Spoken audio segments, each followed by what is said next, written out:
এই পর্যন্ত আমার ছাদে কালকে যে ভয়ঙ্কর ঝড় আসছিল, এই ঝড়ে এই পর্যন্ত আমার ছাদের এই অবস্থা। সর্বনাশ, দেখেন দর্শক কি অবস্থা। এত বড় বড় জাম্বুরা সহ জাম্বুরা গাছটা একদম ফালাই দিছে। এই যে এটার মধ্যে আম সহ দেখেন, ওই যে আমও পড়ে আছে, আম সহ অনেকগুলো আম ছিল সব অবস্থা। আমার এই ডালটাও মনে হয় ভেঙে ফেলাইছে, ডালিমের এই চারাটা মনে হয় ভেঙে ফেলাইছে, এটাও ভেঙে গেছে।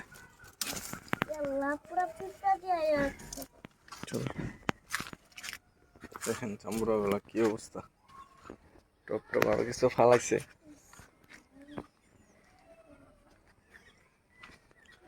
ভালোই, বাকি মোটামুটি সব ঠিক আছে, কিন্তু আসলে এই দিক দিয়ে বাতাসটা কম লাগে, এই অংশটাতে বাতাসটা বেশি লাগে।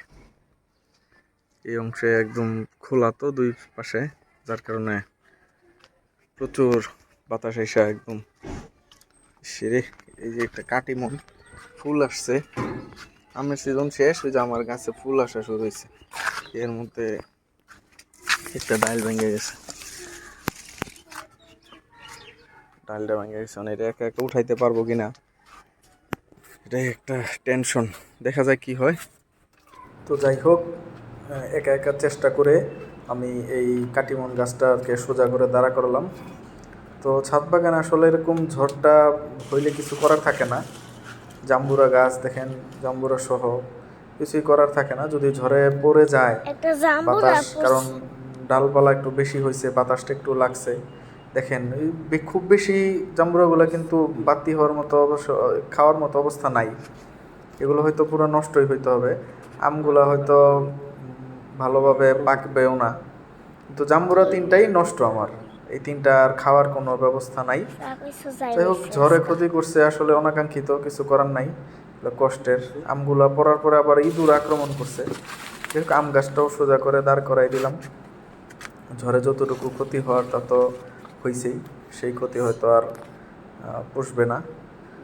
তো এই যে জাম্বুরাগুলা, এই জাম্বুরাটা বড়, এটা খুবই মিষ্টি একটা জাম্বুরার জাত ছিল, মানে এমন একটা অবস্থায় পড়ছে, এটা না খাওয়া যাবে না রাখা যাবে। আমার জাম্বুরাটা শুধু নষ্টই হলো, আমার চেয়ে চেয়ে দেখলাম আর কি।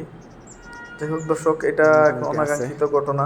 ছাদে যারা বাগান করেন এই বিষয়গুলোতে সাবধান থাকবেন। ফল ফসলের ক্ষতি হলে আসলে কারোরই ভালো লাগে না। তো এরকম সবুজের চর্চা আমরা যারা করি, ছাদে বাগান করি, এমনিতেই মানে একটা ফল আসলে দেখলে খুব ভালো লাগে, খুব যত্ন করি। খাওয়াটা তো বড় বিষয় না, এটা হচ্ছে একটা মনের একটা প্রশান্তি। তো এই প্রশান্তির মাঝে যদি আবার ঝড় তুফান আসে, তাহলে আসলে কিছু করার থাকে না। ধন্যবাদ ভিডিওটি দেখার জন্য। যারা ছাদে বাগান করেন তারা অবশ্যই ভিডিওটি একটা লাইক করবেন, যারা ছাদে বাগান করেন না তারাও বাগান করার চেষ্টা করবেন। ছাদ বাগানের অন্যান্য আরও ভিডিও পেতে আমার চ্যানেলটি সাবস্ক্রাইব করতে ভুলবেন না। কেমন হলো কমেন্ট করে জানাবেন। ধন্যবাদ।